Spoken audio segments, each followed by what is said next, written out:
Many people around the world are concerned about the future of democracy. They have good reason to be. Some estimates show that over 70% of the world's population now lives under some form of autocracy. I'm historian Ruth Ben-Ghiat. Today we're answering one of the most searched, misunderstood, and debated questions of our time. Is American democracy going to die? Most people think democracies are dying when they see things like this: angry protests, bitter partisanship, culture wars, scandals, and contested elections. But democracies can survive all these things. Instead, experts on autocracy like myself look for patterns that appear when countries' democracies are being weakened.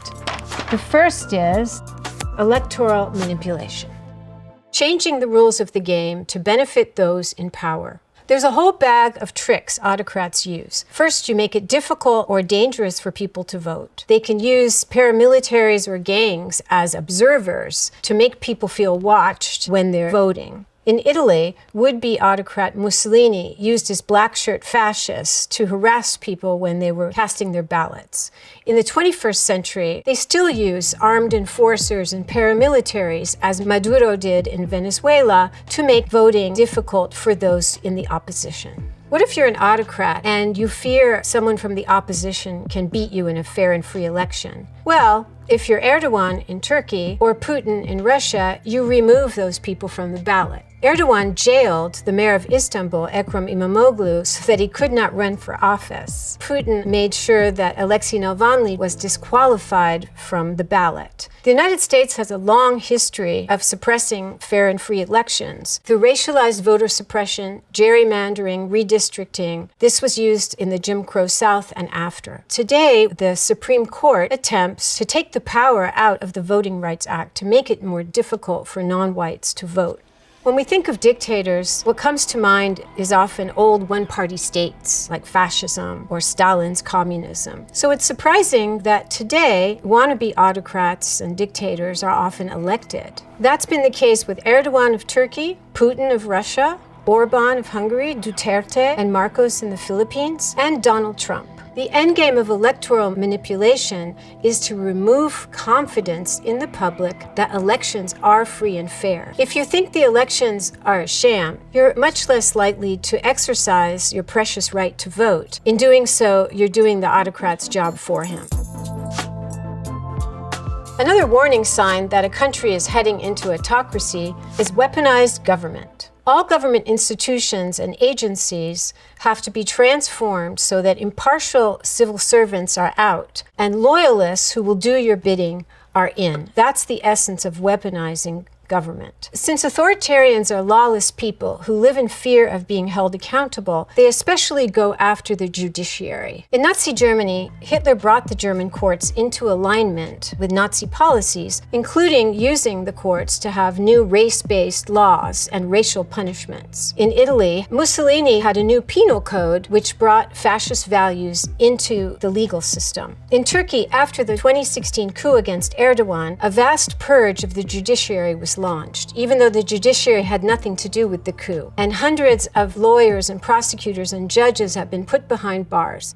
Similar things are happening in the United States today. The Supreme Court gave Trump a gift by giving the presidential office immunity for official acts. The tax system has been repurposed so that the IRS can no longer investigate the president or his family. The Department of Justice has been repurposed as the president's personal tool. For example, launching investigations into the former FBI head, James Comey. Candidates for judicial positions are asked the important question, who won the 2020 election? If you give the wrong answer, you are considered not fit for government service. Who won the 2020 election?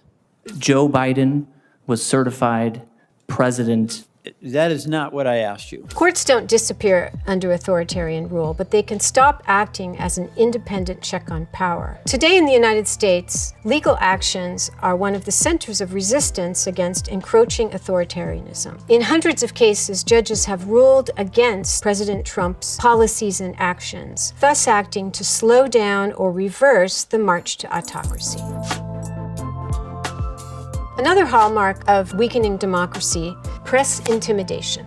If you want to know if a politician has authoritarian aspirations, see how they talk about the press. Do they label them as corrupt, as fake news? Do they try and discredit the free press? If so, you're in the presence of someone who has autocratic ambitions. From Mussolini beating up the opposition journalist Piero Gobetti in the early 1920s, when he was still trying to become a dictator, to Hitler outlawing criticism in art and culture and in the press in the 1930s, media capture is an integral part of the authoritarian playbook. In Italy, Silvio Berlusconi retained control of all of the private news networks and television channels while he was prime minister, and exercised pressure on the state broadcaster, the RAI, resulting in many journalists being fired or resigning. Autocrats can go after media outlets and individual journalists who reveal their corruption and their violence. This happened in the Philippines. Rodrigo Duterte sued Maria Ressa and the Rappler, her outlet, for tax evasion and ultimately libel. Being an investigative journalist is one of the most dangerous professions in an autocracy. Vladimir Putin had Anna Politkovskaya killed, and the Saudis had Jamal Khashoggi, a Saudi journalist, chopped into pieces for investigating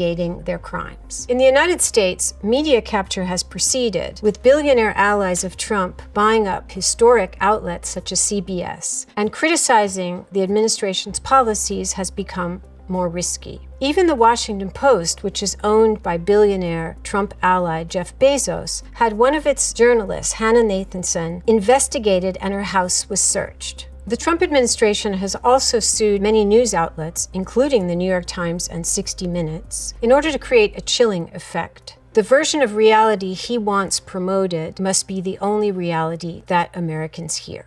The 21st century poses challenges, however, to autocrats who want a total media capture. There's a whole world of individual creators and influencers. Think of YouTube, Substacks, TikTok. Independent journalism has also had a huge revival. Short of internet-free countries such as Eritrea or total dictatorships such as North Korea, the defenders of democracy cannot all be silenced.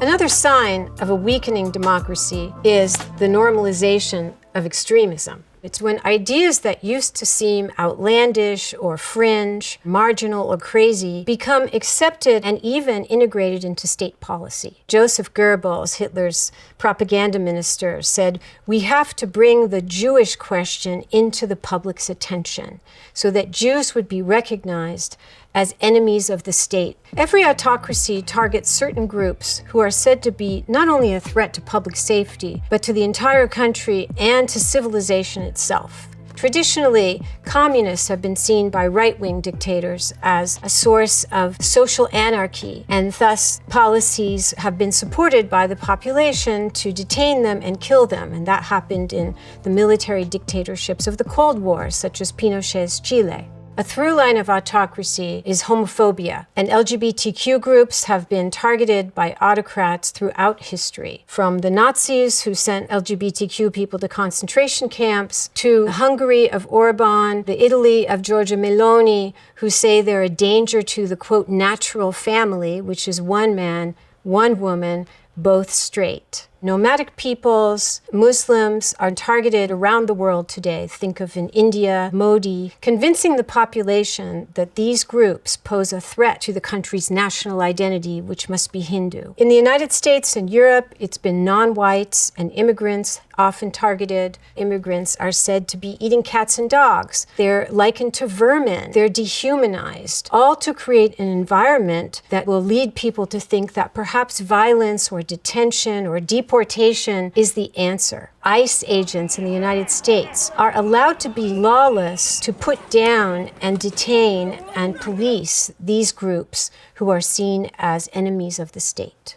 In the United States, the long history of tolerance for militias, the fetish for guns, and race-based violence such as lynchings made fertile soil for someone such as Donald Trump to come along and normalize extremism. From 2016 onward, he made the MAGA movement a big tent for all kinds of extremists, neo-Nazis, homophobes, people who were apologists for the Jim Crow South, and people who believed that violence is the way you deal with difference. The normalization of extremism is why so many autocrats give pardons to violent extremists.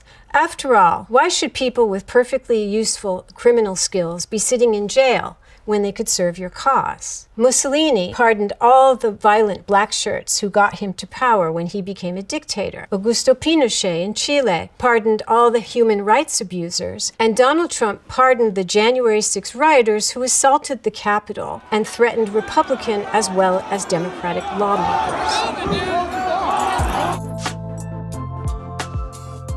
The last sign of a declining democracy is a transfer of power crisis. Sometimes, despite trying their best to capture the country, an autocrat can lose an election, and then they have to act to stay in power at all costs. In 2022, Pedro Castillo, the president of Peru, tried a self-coup or autogolpe. An autocoup is when a president who is in office tries to stay there by illegal means. He was promptly jailed. As a journalist said, he was president at breakfast and a prisoner by dinner. In 2024, South Korean President Yoon declared martial law to avoid prosecution, possibly, of his family and to neutralize the opposition. The National Assembly promptly acted against him, and President Yoon is now sitting in jail for life. In the 20th century, one of the biggest risks to declining democracies were coups, that somebody would come from outside, often military officials, and replace the democratically elected politician. That happened in Chile in 1973, where Salvador Allende was forced out of office and Pinochet took over for 17 years. That's a transfer of power crisis for sure. In Brazil, Jair Bolsonaro lost the 2022 election and then plotted a coup to stay in power illegally. First, he claimed electoral fraud, and then he planned, as we now know from his trial, to assassinate Lula da Silva, who was the incoming head of state, and other officials. This backfired in Brazil because in 1964, Brazil had a military coup, and the dictatorship that followed lasted until 1985. So the people prosecuting Bolsonaro had lived through the dictatorship. They knew the stakes. Bolsonaro was convicted and is now serving a 27-year prison sentence.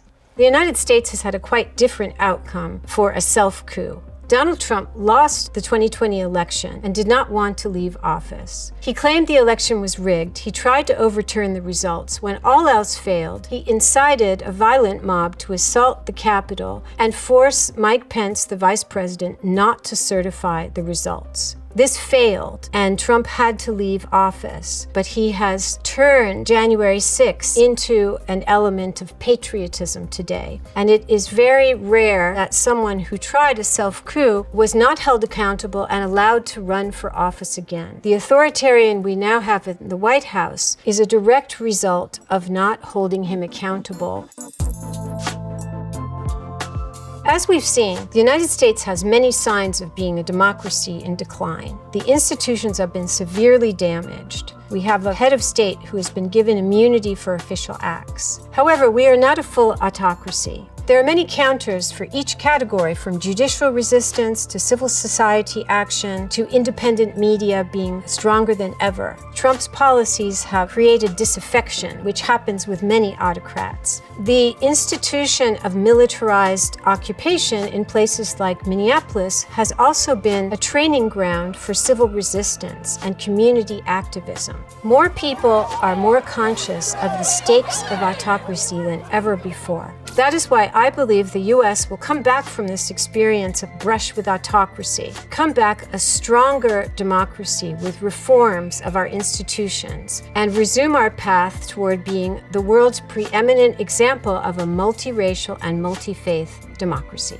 Democracy is not going to die in the United States. I'm Ruth Ben-Ghiat. Thank you for watching.